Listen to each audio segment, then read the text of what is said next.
جتنا مرضی سٹریس ہو، ایک سجدہ کرے انسان، لمبا سجدہ کرے، اس میں رو دے، اللہ سبحانہ و تعالیٰ سے کنیکٹ کر جائے سجدے میں، اللہ سے جو اپنے دل کی بھڑاس ہے نکال لے، تو واقعی یہ بہت بڑی ایک سٹریس ریلیزنگ چیز ہے، اور یہ گفٹ ہے اللہ سبحانہ تعالیٰ کی طرف سے۔ اور اگر آپ فیوچر کا بہت سوچ رہے ہیں کہ نماز پڑھ کے کیا ملے گا، پتہ نہیں میرا کیا بنے گا، تو یہ آپ فیوچر میں گھوم رہے ہیں۔ آپ چھوڑیں ماضی کو اور فیوچر کو، آپ پریزنٹ میں آئیں، جو سجدہ کریں اس میں آئیں، اس پہ فوکس کریں۔ چھوڑیں ماضی میں کیا ہوا، کتنی نمازیں چھوٹ گئیں، میری گناہ گار ایک لائف تھی وغیرہ وغیرہ۔ ابھی کیا ہے معاملہ کہ جب تم مجھے پکارتے ہو، ریسٹ ایشورڈ میں قریب بھی ہوں، سن بھی رہا ہوں، اور میں رسپونڈ بھی کروں گا۔ تو یہ انسان کو اس سے خوش ہونا چاہیے۔ نماز میں جب تک جذبات نہیں ہوں گے، ایموشنز نہیں ہوں گے، نماز تگڑی نہیں ہوگی، نماز سے وہ سکون نہیں ملے گا آپ کو، ٹھیک ہے؟ تو وہ کیسے آپ نے جان لانی ہے؟ یہ اللہ کے ایٹریبیوٹس کو ذہن میں لا کے کہ اب میں سجدے میں سب سے قریب ہوں اللہ کے، اور وہ سنے گا جو میری آہ ہوگی سجدے میں، جو میں دعا کروں گا، جو میں اللہ کے سامنے رکھوں گا اپنے دل کی بات، وہ سنے گا، ضرور سنے گا، اور اس کو رسپونڈ بھی کرے گا۔ نماز کا سب سے امپورٹنٹ یہ رکن ہے، بلکہ سب سے امپورٹنٹ ایکشن ہے سجدہ، اور نبی اکرم صلی اللہ علیہ وسلم سب سے زیادہ جو ٹائم لگاتے تھے وہ سجدے میں لگاتے تھے، اور یہ اللہ سبحانہ تعالیٰ کی فیوریٹ پوزیشن ہے ایک اپنے بندے کے لیے، اپنے عبد کے لیے۔ اور ہر نبی جو ہے ان کے ظاہر ہے لوگوں نے نماز پڑھی، اور نماز ایون بائبل میں بھی ہے، بٹ ایک مختلف طریقہ ہوگا ڈیفینیٹلی۔ ہمیں جو نماز دی گئی، جو اوقات دیے گئے، جو 5 نمازیں ہم پہ فرض کی گئیں وہ ہمارے لیے، لیکن ہر امت کے لیے نماز تھی، اور سجدہ بھی ڈیفینیٹلی تھا۔ یہ ہمیں دیگر مذہبی کتب میں بھی ملتا ہے۔ تو یہ اللہ سبحانہ تعالیٰ کی فیوریٹ پوزیشن ہے، اور ہم بڑے لکی ہیں الحمدللہ کہ مسلمانوں کے پاس سجدے کی نعمت ہے۔ جتنا مرضی سٹریس ہو، ایک سجدہ کرے انسان، لمبا سجدہ کرے، اس میں رو دے، اللہ سبحانہ و تعالیٰ سے کنیکٹ کر جائے سجدے میں، اللہ سے جو اپنے دل کی بھڑاس ہے نکال لے، تو واقعی یہ بہت بڑی ایک سٹریس ریلیزنگ چیز ہے، اور یہ گفٹ ہے اللہ سبحانہ تعالیٰ کی طرف سے۔ تو اس کے کچھ ڈیٹیل میں جائیں گے، کچھ احادیث دیکھیں گے سجدے کے حوالے سے، اور نبی اکرم صلی اللہ علیہ وسلم نے سجدے میں کیا کیا دعائیں کیں، یہ بھی انشاءاللہ دیکھیں گے آج۔ چونکہ ٹاپک سٹریس مینجمنٹ تھرو صلاح اب ہم شروع کرنے لگیں، تو اس میں سجدہ سب سے پہلے جو ہے وہ ڈسکس ہوگا۔ سب سے پہلے حدیث میں نے پہلے بھی سنائی تھی، دوبارہ دیکھ لیتے ہیں۔ اللہ کے نبی صلی اللہ علیہ وسلم نے فرمایا، اقرب ما یکون العبد من ربہ وہو Sajid, the closest one can be to his Lord is when he prostrates in سجود۔ یعنی یہ عجیب بات ہے کہ جب آپ سجدے میں ہیں تو آپ اللہ سبحانہ تعالیٰ کے سب سے زیادہ قریب ہیں۔ اب کس طرح سے قریب ہیں واللہ عالم، یہ تو ایک متشابہات میں سے ہے، لیکن فیلنگز میں بھی قریب ہیں آبویسلی، اور لٹرلی بھی شاید قریب ہیں۔ اسی لیے اللہ کے نبی صلی اللہ علیہ وسلم تو سجدہ شکر بھی کرتے تھے، جب بھی انہیں کوئی گڈ نیوز ملتی تھی تو سب سے پہلے وہ سجدہ کرتے تھے۔ تو سجدہ شکر بالکل ثابت ہے، اور کرنا چاہیے جب بھی انسان کو کوئی اچھی نیوز ملے، اور یہ فطری بھی ہے۔ آپ نے اکثر دیکھا ہے کہ ایون نان مسلم جب کوئی سینچری کرتے ہیں، یا کوئی سپورٹس مین آپ نے دیکھا ہے فٹ بال گول سکور کرتا ہے تو اوپر دیکھتا ہے۔ تو یہ ایک فطرت بھی ہے انسان کے اندر، ظاہر ہے کہ خدا ہے، اور اس کا دل کرتا ہے خدا کا شکر کرنے کا، لیکن جو بیسٹ شکر ہے وہ سجدے میں ہے۔ تو سب سے زیادہ قریب انسان چونکہ اللہ سبحانہ تعالیٰ کے سجدے میں ہوتا ہے، تو اس لیے سجدے میں اپنے مائنڈ کو فری کرنا، اپنے مائنڈ کو فری رکھنا بہت ضروری ہے، تاکہ بندہ اللہ سبحانہ تعالیٰ سے کنیکٹ کر جائے اس پوزیشن میں خاص۔ دیکھیں اکثر میں سوچتا ہوں کہ 4 رکعت ہیں، 2 رکعت ہیں، ملٹیپل رکعت ہیں، ایک رکعت کسی بھی نماز کی نہیں۔ ہاں وتر میں you can argue, but any way شاید یہ اسی لیے واللہ عالم کہ کسی رکعہ میں کنیکٹ کر جائیں، کسی رکعہ میں دوبارہ یہ جو ہے وہ کم بیک کر جائے۔ ایک رکعہ میں فوکس لوز ہوا تو اگلے میں واپس آ جائے، اس میں ہوا تو اس سے اگلے میں واپس آ جائے۔ واللہ عالم، اصل ریزن تو اللہ جانتے ہیں 4 رکعت کیوں ہیں، 2 رکعت کیوں ہیں، لیکن دیکھیں ہمارے پاس کتنے چانسز ہیں to make a come back.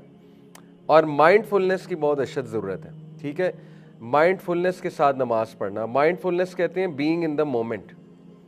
اب اگر آپ اس پاسٹ میں رہیں گے کہ نہیں میری پچھلی نمازیں اچھی نہیں رہیں، یا میں نے ایک اور نماز صبح مس کی تھی، یا میں صحیح نماز نہیں پڑھ رہا، یا میں نے گناہ بہت کیے ہوئے، یا میری زندگی میں بہت مسئلے چل رہے ہیں، تو یہ ہے ماضی میں ڈیلو کرنا۔ اور اگر آپ فیوچر کا بہت سوچ رہے ہیں کہ نماز پڑھ کے کیا ملے گا، پتہ نہیں میرا کیا بنے گا، تو یہ آپ فیوچر میں گھوم رہے ہیں۔ آپ چھوڑیں ماضی کو اور فیوچر کو، آپ پریزنٹ میں آئیں، جو سجدہ کریں اس میں آئیں، اس پہ فوکس کریں۔ چھوڑے ماضی میں کیا ہوا، کتنی نمازیں چھوٹ گئیں، میری گناہ گار ایک لائف تھی وغیرہ وغیرہ. ابھی کیا ہے معاملہ؟ ابن مسعود صلی اللہ عنہ کہتے ہیں کہ ہر نماز ایسے پڑھو جیسے آخری نماز ہے اور اس کے بعد موت آ جائے گی. تو یہ بیسٹ فارمولہ ہے اس نماز میں خشوع و خضوع لانے کا، کہ وہ نماز ایسا سمجھے کہ یہ آخری نماز ہے، اس کے بعد نماز مجھے پڑھنے کا پتہ نہیں چانس ملے یا نہ ملے. تو یہ جو مائنڈ فلنس کی پریکٹس ہے کہ come back to the moment, be in the moment, moment میں آئیں، نہ پاسٹ میں ماضی میں گھومیں نہ مستقبل میں گھومیں. تو مومنٹ میں جتنا آپ آئیں گے اتنا آپ اپنی ورشپ کو انجوائے کر سکیں گے. ادروائز شیطان آپ کو پریشان کرے گا وسوسے ڈال کے، آپ کے گناہ یاد کروا کے. دیکھیں ٹھیک ہے، گناہ یاد کرنا اور اللہ سے استغفار کرنا نماز میں ایموشنز لا کر، وہ ایک الگ بات ہے. لیکن ان پروڈکٹیو تھاٹس آنا، بلا وجہ کے تھاٹس آنا جس سے آپ کی پریزنٹ کی نماز بھی خراب ہو رہی ہے، یعنی آپ وہ بھی نہیں پڑھ پا رہے، اس میں بھی آپ کو یہی وسوسے آ رہے ہیں کہ یہ نماز پڑھ کے کیا فائدہ، میری زندگی تو ویسے ہی چلے گی، میرے سے گناہ کہاں چھوٹے گا.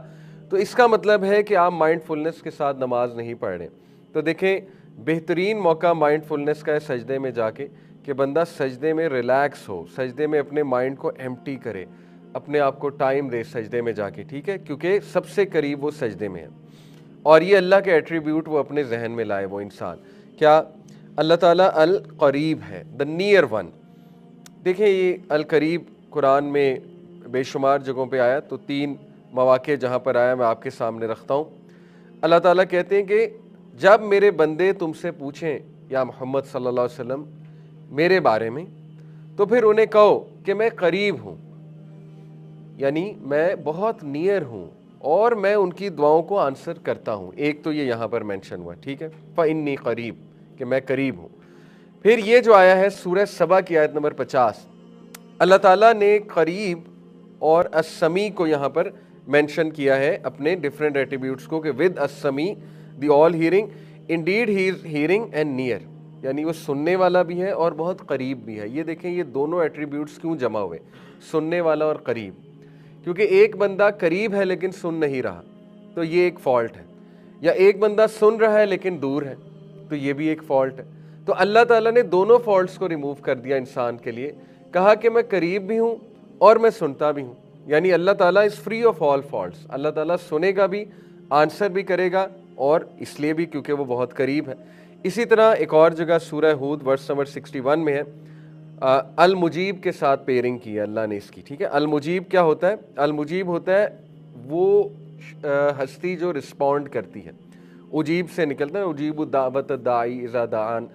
یہ قرآن مجید میں المجیب کے ساتھ بھی پیئرنگ اس کی ہوئی ہے القریب کی. کہاں پہ؟ سورہ ہود آیت نمبر 61 میں، indeed my lord is near, میرا رب قریب ہے اور میرا رب مجیب ہے. دیکھیں ایک اور فالٹ کو ریموو کر دیا. ایک ہستی یا شخص آپ کے قریب بھی ہے، سنتا بھی ہے، لیکن رسپونڈ نہیں کرتا، تو یہ ایک فالٹ ہے. لیکن ایک ہستی قریب بھی ہے، سن بھی رہی ہے، رسپونڈ بھی کر رہا ہے. تو یہ ایک پرفیکشن والے ایٹریبیوٹس، یعنی آپ کو تسلی ہو جانی ہے. یہ اللہ نے انسان کو تسلی دینے کے لیے اپنے ایٹریبیوٹس کی پیئرنگ جب بھی ہوتی ہے تو سمجھ لیں ناموں کی، اللہ کے ناموں کی، تو اس کے پیچھے بڑی حکمت ہوتی ہے. وہ اور پیئرنگ یوزلی ایسے ناموں کی ہوتی ہے آپس میں جو ایک دوسرے سے انٹر ریلیٹڈ ہیں، جو ایک دوسرے پہ ڈیپینڈنٹ ہوتے ہیں، ٹھیک ہے. جیسے یہاں پہ مجیب اور قریب ڈیپینڈنٹ ہے، کیونکہ اگر میں نے آپ کو بتایا ایک چیز قریب ہے لیکن وہ مجیب نہیں ہے، رسپونڈ نہیں کر سکتا آپ کو، تو پھر ظاہر ہے کہ ڈیفیشنسی کے اس میں کیٹیگری میں آئے گا. تو اللہ سبحانہ و تعالیٰ نے تمام ڈیفیشنسیز ریموو کر کے انسان کو یہ باور کرایا کہ جب تم مجھے پکارتے ہو، ریسٹ ایشورڈ میں قریب بھی ہوں، سن بھی رہا ہوں اور میں رسپونڈ بھی کروں گا. تو یہ انسان کو اس سے خوش ہونا چاہیے. اور یہ تینوں چیزیں، سننا، قریب ہونا، رسپونڈ کرنا، سجدے میں لایا کریں. دیکھیں میں نے آپ کو لاسٹ کلاس میں بتایا تھا، نماز میں جب تک جذبات نہیں ہوں گے، ایموشنز نہیں ہوں گے، نماز تگڑی نہیں ہوگی، نماز سے وہ سکون نہیں ملے گا آپ کو، ٹھیک ہے.